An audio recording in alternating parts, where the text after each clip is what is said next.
नमस्कार दोस्तों, स्वागत करते हैं आप सभी का एक बार फिर से एसपीडी न्यूज के एक ताज़ा तरीन और आज के एक latest and fresh new episode पर, जहां पर हम आप सभी को देने वाले हैं देश दुनिया की बड़ी खबरें और रोजमर्रा से जुड़ी हुई बेहद सारी खबरें जो कि आपकी जिंदगी पर प्रभाव डाल सकती हैं। अब चलिए सीधा बढ़ते हैं आज की सबसे पहली बेहद बड़ी खबर। आप सभी के स्कूली बच्चों के लिए बेहद बढ़िया खबर तो नहीं है। खबर यह है कि अब जितने भी स्कूल के बच्चे होते हैं उन सभी के यूनिफॉर्म का कलर यानी कि उसके रंग को बदल दिया जाएगा। आखिर क्यों ऐसा किया जा रहा है, इसके बारे में थोड़ी देर में विस्तार से बात करेंगे। आपके हिसाब से ये फैसला सही है या फिर है गलत, कमेंट सेक्शन में बताइएगा। अब दोस्तों अगली खबर आ रही है कि चीन की पीएलए जिन 5 भारतीय नागरिकों को उठाकर ले गई थी उनके साथ कौन सा व्यवहार किया जाएगा, बर्ताव किया जाएगा, इसके बारे में पूरी जानकारी और डिटेल हमारे चैनल के माध्यम से हम आपको बताने वाले हैं, तो बने रहिएगा। और साथ ही में दोस्तों अगली खबर आ रही है कि यहाँ पर राम मंदिर की बुनियाद के लिए खुदाई का कार्य शुरू कर दिया गया है। अब आप सभी सोच रहे होंगे कि आखिर कितना टाइम लगेगा, तो आपको बता दें कि महज एक पिलर का निर्माण करने के लिए इतना वक्त लगने वाला है जिसे सुनकर आप भी दंग रह जाएंगे। तो इसके बारे में अच्छे से बात करेंगे, पूरी डिटेल में आपको बताएंगे खबर के बारे में। और साथ ही में दोस्तों अगली खबर मेट्रो से जुड़ी हुई है। आपको बता दें कि यहाँ पर मेट्रो का जो भी रूट होते हैं जितने भी वो सारे रूट को अब चालू किया जाएगा, लेकिन शर्तें जो है अगर आपने नहीं मानी तो आपके ऊपर कार्रवाई की जाएगी और साथ ही में आपको जुर्माना भी भरना पड़ेगा। तो इसके बारे में आपको बताएंगे, कार्रवाई और जुर्माना दोनों के बारे में पूरी डिटेल। और साथ ही में दोस्तों अगली खबर, ग्लोबल इकोनॉमिक इंडेक्स में भारत जो है वो 26वें स्थान से फिसलकर इतने ज्यादा गंदे स्थान पर पहुंच चुका है जिसे सुनकर आप भी चौंक जाएंगे। इसके बावजूद जो है चीन से बेहतर हालात यहां पर भारत के दिखाई दे रहे हैं। तो बेहद बढ़िया खबर ये आ चुकी है। अब दोस्तों अगली खबर आ रही है कि पीएम मोदी ने मार्कशीट को बताया है प्रेशर शीट। जी हाँ, आपने बिल्कुल सही सुना है। यहाँ पर बोला गया है कि इससे छात्रों का मूल्यांकन न किया जाए। खैर, आपके क्या विचार कहते हैं कमेंट सेक्शन में हमसे भी जरूर यहाँ पर शेयर कीजिएगा। और साथ ही में दोस्तों अगली खबर आ रही है कि यहाँ पर शिवराज ने जनता के लिए खोल दिया है खजाने की यहाँ पर पेटी। सेवा सप्ताह के दौरान हर दिन सौगातों की यहाँ पर बारिश की जा रही है। तो दोस्तों बताने वाले हैं कि आपको कौन कौन से लाभ मिल सकते हैं और आपका क्या फायदा होगा। और साथ ही में दोस्तों अगली खबर आ रही है, अगर आप भी प्लानिंग कर रहे हैं टीवी, फर्नीचर समेत जितने भी यहाँ पर इलेक्ट्रॉनिक डिवाइसेस होते हैं या फिर कहें यहाँ पर वॉशिंग मशीन, एसी वगैरह, उन सारे प्रोडक्ट्स पे अब आपको बेहद भारी छूट मिलेगी। आखिर वो छूट कौन से यहाँ पर सेल में मिलेगी, कहाँ से मिलेगी, अगर आप भी प्लानिंग कर रहे हैं तो बने रहिएगा, इसके बारे में पूरी जानकारी देंगे और आपके ढेर सारे पैसे की यहाँ पर बचत आपको देखने को मिलेगी। और साथ ही में दोस्तों अगली खबर आ रही है कि भारत और जापान ने एक ऐसा समझौता कर लिया है जिससे कि चाइना की टेंशन बेहद ज्यादा बढ़ चुकी है। तो दोस्तों इसके बारे में आपको थोड़ी देर में जानकारी हम देने वाले हैं कि भारत और जापान किस प्रकार से मिलकर चाइना को यहाँ पर जो है तहस नहस कर सकेंगे, इसके बारे में थोड़ी देर में बात करेंगे। और साथ ही में दोस्तों अगली खबर आ रही है कि अब यहाँ पर सुरक्षित होगा एटीएम से पैसे निकालना। अगर आप भी किसी भी प्रकार से एटीएम में पैसा निकालते हैं एटीएम द्वारा, तो आपको जो है फ्रॉड से बचाने के लिए बेहद बड़ी यहाँ पर जो है प्लानिंग कर ली गई है। किस तरीके से आप भी एटीएम के फ्रॉड से बच पाएंगे, इसके बारे में हम आपको जानकारी देंगे जिससे कि कभी भी आपके साथ फ्रॉड ना हो सके। और दोस्तों साथ ही में पेट्रोल डीजल के साथ में जानेंगे सोने चांदी का भाव, तो बने रहिएगा। अब चलिए सीधा बढ़ते हैं आज की सबसे पहली बड़ी खबर पर। यहाँ पर एक एक करके विस्तार से सभी खबरों को जानेंगे, लेकिन उससे पहले एक ही रिक्वेस्ट करेंगे कि वीडियो को बनाने में हमें काफी मेहनत लगती है, तो वीडियो को लाइक करके हमारा मनोबल बढ़ा सकते हैं। अब दोस्तों आज की सबसे पहली बड़ी खबर है कि चीन की पीएलए जिन 5 भारतीय नागरिकों को उठाकर ले गई थी, आखिर उनके साथ क्या किया जाएगा। चलिए पूरी रिपोर्ट आप सभी को बता दें कि यहाँ पर चीन की पीपल्स लिबरेशन आर्मी यानी कि पीएलए अरुणाचल प्रदेश से जिन 5 भारतीय नागरिकों को उठाकर ले गई थी जबरन। तो दोस्तों अब खबर ये है कि यहाँ पर जो है रिजिजू ने ये कहा है कि चीन की पीएलए ने कहा है कि शनिवार को 5 भारतीय नागरिकों को भारतीय सेना को सौंप दिया जाएगा। और करीब 6 दिन पहले ये खबर भी आई थी कि यहाँ पर जो है चीन की पीएलए ने 5 भारतीयों को उठा लिया है, लेकिन उसके बाद क्या कुछ किया जाएगा इन 5 भारतीयों के साथ, चाइना कौन सा व्यवहार करेगा और यहाँ पर किस तरीके से उनसे पेश आएगा, इसके बारे में कोई भी नहीं जानता था। और यहाँ पर जो है 5 भारतीयों को भारत में वापस कभी भेजा जाएगा, इसके बारे में भी कोई भी खबर नहीं चल रही थी। लेकिन यहाँ पर भारत के सामने जो है चीन ने अपने कदम पीछे कर लिए हैं और 5 भारतीयों को अब शनिवार को वापस किया जाएगा। खैर, आपके यहाँ पर हिसाब से चाइना के ऊपर भारत का अब किस प्रकार से रवैया रहना चाहिए जब भारत के किसी भी नागरिक को चाइना जो है इस प्रकार से कभी भी बंदी बना लेता है और अपने कैद में रख लेता है। अब दोस्तों साथ ही में अगली खबर आ रही है कि यहाँ पर राजस्थान के अशोक गहलोत सरकार जो है प्रदेश के सरकारी स्कूलों के करीब 77 लाख स्टूडेंट्स की यूनिफॉर्म का रंग बदलने का उसने फैसला किया है। यहाँ पर जो है राजस्थान की सरकार ने बेहद बड़ा फैसला किया है कि आखिर यहाँ पर जितने भी बच्चे पढ़ाई करते हैं सरकारी स्कूल के, उन सभी के यूनिफॉर्म को यानी कि जो भी वो कपड़े पहनते हैं उसका कलर ही चेंज कर दिया जाए। आखिर क्यों, तो आपको बता दें कि इसके पीछे बेहद बड़ा रीजन है। वर्तमान यूनिफॉर्म का रंग जो है राष्ट्रीय स्वयं संघ यानी कि आरएसएस की विचारधारा का यहाँ पर बताते हुए ये कलर बदलने का फैसला किया गया है। और नई यूनिफॉर्म का रंग क्या होगा अभी तक फैसला तो इस पर नहीं किया गया है, लेकिन कांग्रेस सरकार ने गत 3 साल से जिस भी यूनिफॉर्म को बच्चे वहां पर पहनते थे उसे 2 समुदायों को बांटने वाली करार दिया है कांग्रेस ने। दोस्तों बता दें कि शिक्षा राज्य मंत्री गोविंद सिंह डोटासरा ने ये आरोप लगाया है कि भाजपा ने साल 2017 में स्कूलों के यहाँ पर जो है यूनिफॉर्म का कलर बदलकर अपनी विचारधारा स्कूली बच्चों पर थोपने की कोशिश की थी, इसलिए इसे फिर बदलने का फैसला किया गया है। अब दोस्तों अगली खबर है कि राम मंदिर की बुनियाद के लिए खुदाई का कार्य शुरू कर दिया गया है, लेकिन कितना समय लग रहा है आखिर एक पिलर बनाने में, तो आप सभी को बता दें पूरी खबर क्या है। यहाँ पर बता दें कि इसके तहत राम मंदिर यहाँ पर जो है उसका एक पिलर बनाने के लिए बेहद बड़ा कार्य किया जाएगा और राम मंदिर के एक पिलर का निर्माण 24 घंटे में पूरा होगा। आपको बता दें कि सिर्फ एक ही पिलर बनाने में इतना समय लगेगा, तो यहाँ पर आप सभी समझ सकते हैं कि पूरे राम मंदिर को बनाने में कितना टाइम लगेगा। आपको बता दें कि एक पिलर का निर्माण करके उसकी यहाँ पर गुणवत्ता और साथ ही में भार क्षमता का परीक्षण किया जाएगा और परीक्षण में 1 महीने का समय भी लगेगा और परीक्षण के बाद जो है 1199 अन्य पिलर्स का काम जो है 15 अक्टूबर के बाद से चालू किया जाएगा और बुनियाद की खुदाई जो है उसका काम शुरू होने से पहले मशीनों की पूजा भी की गई है। तो ये बेहद बढ़िया खबर है, काम जल्द ही यहाँ पर चालू करके पूरा खत्म किया जाएगा और हम सभी को एक बेहद बढ़िया जो है तोहफा दे दिया जाएगा राम मंदिर के रूप में। अब चलिए दोस्तों बताते हैं आप सभी लोगों को कि मेट्रो जो है वो चालू होने वाली है हर रूट पर, तो यहाँ पर कौन सी शर्तें आप सभी को माननी पड़ेगी, नहीं मानेंगे तो आपके ऊपर कार्रवाई कर दी जाएगी। चलिए पूरी रिपोर्ट आप सभी को बता दें कि यहाँ पर जो है मेट्रो कॉर्पोरेशन ने बेहद बढ़िया तरीके से सारे रूटों पे मेट्रो चालू करने का फैसला कर लिया है और आप सभी को सहूलियत देने का भी फैसला हो चुका है।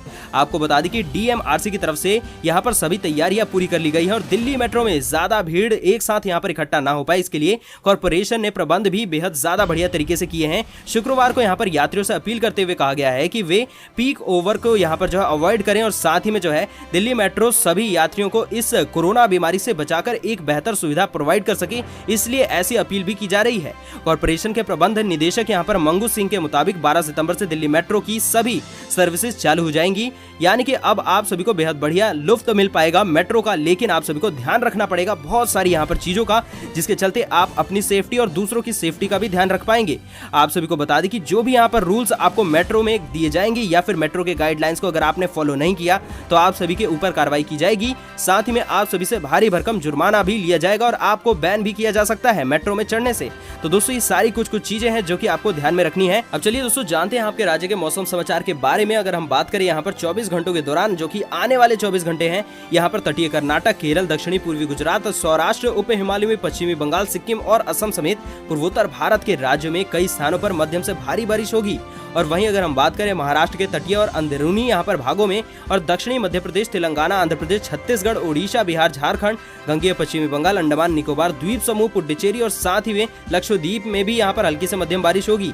और आपको बता दें कि उत्तर पूर्वी यहाँ पर साथ ही में उत्तर प्रदेश, दक्षिणी पूर्वी राजस्थान, आंतरिक कर्नाटक, तमिलनाडु में यहाँ पर कुछ स्थानों पर हल्की वर्षा हो सकती है। अब दोस्तों अगली खबर आ रही है कि यहाँ पर जो है ग्लोबल इकोनॉमिक फ्रीडम इंडेक्स यानी कि 2020 की ताजा रैंकिंग जारी कर दी गई है। इसमें भारत जो है 26वें स्थान से फिसलकर 105वें पायदान पर पहुंच चुका है। रैंकिंग में भारत सहित 162 अन्य देशों को शामिल किया गया है और the economic freedom of the world 2020 की सालाना रिपोर्ट के यहाँ पर अनुसार आप सभी को बता दें कि अब जो है भारत की स्थिति खराब हो चुकी है और यहाँ पर बता दें कि भारत में इसे नई दिल्ली स्थित think tank centre for civil society के साथ मिलकर जारी किया गया है। इससे पहले जो है 2018 में जारी रैंकिंग में भारत जो है 79वें स्थान पर मौजूद था। साथ ही में दोस्तों जारी रैंकिंग में पहला स्थान हांगकांग को मिला है, जबकि दूसरे स्थान पर सिंगापुर है। रिपोर्ट में भारत की स्थिति पिछले साल की तुलना में बुरी बताई गई है और इससे सरकार के आकार, लीगल सिस्टम और संपत्ति का अधिकार, ग्लोबल ट्रेड में भी खुलापन और फाइनेंस, लेबर और बिजनेस जैसे मापदंड शामिल किए गए हैं। जहां भारत की स्थिति पहले से खराब हो चुकी है, रिपोर्ट में ये भी कहा गया है कि भारत में इकोनॉमिक फ्रीडम बढ़ने की संभावनाएं अगली पीढ़ी के सुधारों तथा अंतर्राष्ट्रीय ट्रेड के खुलेपन पर निर्भर करेगी। अब दोस्तों अगली खबर आ रही है, अगर आप सभी लोग भी खरीदना चाहते हैं headphone, TV, laptop, fitness band या फिर हार्ड ड्राइव या फिर कोई भी अदर इलेक्ट्रॉनिक आइटम्स, तो आप सभी के लिए बेहद बढ़िया खबर आई है। या फिर फर्नीचर भी खरीदना चाहते हैं तो आप सभी के लिए अच्छी खबर ये है कि यहाँ पर अमेज़न की तरफ से बेहद बड़ा सेल चालू कर दिया गया है। इस सेल का नाम रखा गया है वाव सैलरी डे सेल और आप सभी को यहाँ पर 60% तक का डिस्काउंट दिया जाएगा, यानी कि 100 रुपए की चीज आपको मात्र 40 रुपए में उपलब्ध कराई जाएगी। तो आप सभी समझ सकते हैं कितना ज्यादा सस्ता आपको सामान दिया जाएगा। आपको बता दें कि यहाँ पर वाव सैलरी डेज सेल पर किस प्रोडक्ट्स पर कितनी छूट मिलेगी, चलिए एक बार जल्दी से सुन लेते हैं। आपको बता दें कि कंप्यूटिंग डिवाइसेज और एक्सेसरीज पे 50% की छूट है, लैपटॉप पर 40%, गेमिंग डिवाइस, स्मार्ट वॉच पर आपको 40% मिलेगी, किचन और अप्लायंसेज पर 50%, वाटर प्यूरिफायर, मिक्सर ग्राइंडर आदि पर आपको बहुत सारे अदर ऑप्शन देखने को मिलेंगे। LG, सैमसंग, वर्लपूल हायर वगैरह पे 35% का डिस्काउंट है। गीजर पर 40%, सेल में नई वॉशिंग मशीन पर भी आपको बेहद सारे डिस्काउंट देखने को मिलेंगे। अब दोस्तों अगली खबर है कि शिवराज ने जनता के लिए खोल दिया है खजाने की पेटी। सेवा सप्ताह के दौरान हर दिन सौगातों की बारिश की जाएगी। आप सभी को पूरी रिपोर्ट बता दें कि यहाँ पर जो है मध्य प्रदेश के मुख्यमंत्री शिवराज सिंह चौहान ने सूबे की जनता के लिए एक साथ कई सौगातों की घोषणा कर दी है। उन्होंने कहा है कि 17 तारीख को प्रधानमंत्री नरेंद्र मोदी जी यहाँ पर उनका जन्मदिन है, जिसे भाजपा सेवा सप्ताह के रूप में मना रही है। उन्होंने कहा है कि लगभग 37 लाख गरीब लोगों के पास में राशन कार्ड उनकी जो है पात्र यहाँ पर पर्ची नहीं है। और आपको बता दें कि 16 तारीख को इन सभी लोगों को राशन कार्ड जो है यानी कि राशन देना शुरू कर दिया जाएगा। राशन कार्ड नहीं दिया जाएगा लेकिन राशन दिया जाएगा। और बता दें कि 17 तारीख को जो है आंगनबाड़ियों में बच्चों को पोषण आहार के साथ में दूध भी बांटा जाएगा। मुख्यमंत्री ने कहा कि 18 तारीख को 12 बजे प्रदेश के 20 लाख किसानों के बैंक खातों में 4,600 करोड़ रुपए फसल बीमा योजना के भेज दिए जाएंगे। और 12 तारीख को यहाँ पर 11 बजे पीएम मोदी जी जो है 1.75 लाख गरीबों को मकान में गृह प्रवेश करवाएंगे। इस कार्यक्रम को प्रधानमंत्री जी संबोधित भी करने वाले हैं। और साथ ही में यहाँ पर उन्होंने कहा है कि 3 साल में मध्य प्रदेश की यहाँ पर धरती पर कोई भी गरीब बिना पक्के मकान में नहीं रहेगा। और इसके साथ ही उन्होंने पूर्व मुख्यमंत्री कमलनाथ पर भी निशाना साध दिया है। तो दोस्तों यही थी खजाने की पेटी। आपको कैसी लगी नीचे कमेंट सेक्शन में बताइएगा। और साथ ही में अगली खबर है, भारत और जापान को लेकर ऐसा समझौता किया गया है दोनों के बीच में, जिससे कि चाइना की टेंशन बढ़ चुकी है। आपको बता दें कि यहाँ पर समझौता क्या किया गया है, पूरी रिपोर्ट आपको बता दें कि भारत और जापान ने ऐसा समझौता कर लिया जिसकी वजह से चीन को मिर्ची लग सकती है, क्योंकि इस समझौते के बाद चीन कोई भी हरकत करने से पहले 10 बार नहीं 1000 बार सोचेगा। भारत और जापान की यह डील सैन्य बलों की आपूर्ति और सेवाओं के आदान प्रदान को लेकर है, यानी कि युद्ध की स्थिति में भारत और जापान एक दूसरे को सैन्य सहायता मुहैया कराएंगे। इससे पहले भी भारत ने अमेरिका, फ्रांस, दक्षिण कोरिया, सिंगापुर और ऑस्ट्रेलिया में भी ऐसी ही डील कर चुका है। तो बेहद बढ़िया खबर ये निकल कर आई है। किसी भी प्रकार से अगर कोई भी हमला यहाँ पर चाइना की तरफ से किया जाता है तो यहाँ पर बहुत सारे देश जो है भारत के दोस्त हैं, जो कि यहाँ पर मिलकर चाइना के ऊपर वार करेंगे। अब दोस्तों अगली खबर आ रही है कि अगर आप भी एटीएम के माध्यम से पैसा निकालते हैं, जो कि हर कोई निकालता है, तो आप सभी को फ्रॉड से भी बचाने के लिए बेहद बढ़िया खबर आई है। आपको बता दें कि कोरोना वायरस और लॉकडाउन के चलते एटीएम से जुड़ी धोखाधड़ी के मामले में यहाँ पर बहुत ज्यादा बढ़ोतरी देखने को मिली है। और आपको बता दें कि ऐसे में भारतीय स्टेट बैंक यानी कि एसबीआई ने ग्राहकों की जमा पूंजी को सुरक्षा देने के लिए यानी कि सुरक्षा प्रदान करने के लिए सेफ ट्रांजैक्शन के लिए एक नई सुविधा चालू कर दी है।